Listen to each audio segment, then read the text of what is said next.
Welcome to this masterclass on the 80% rule for circuit breakers. This video is essential for electricians, engineers, and homeowners, focused on ensuring safety, reliability, and NEC compliance. To effectively use the 80% rule, we must first understand why circuit breakers are rated the way they are. We will explore the core concept behind their capacity limits.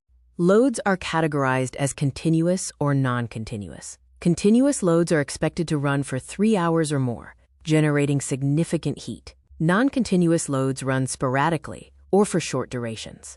The 80% rule states that, per NEC standards, a standard circuit breaker should not be loaded to more than 80% of its rated capacity for continuous loads. This provides a necessary safety buffer.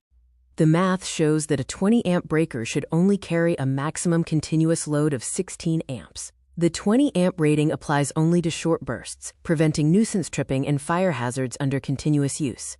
The 80% rule exists for 3 reasons: to prevent thermal accumulation, provide a safety buffer against temperature fluctuations, and ensure long-term reliability of electrical components. This reference table summarizes the maximum safe continuous and non-continuous loads for common breaker sizes, from 15 amp up to 50 amp breakers. NEC Article 210.20a mandates that the overcurrent device rating must be at least the non-continuous load plus 125% of the continuous load. Note that 125% of the load is mathematically identical to 80% of the breaker rating.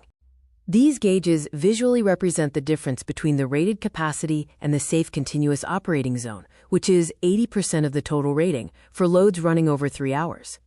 If a breaker operates over 80% capacity, thermal buildup can cause it to reach thermal equilibrium and trip after about 3 hours of continuous use.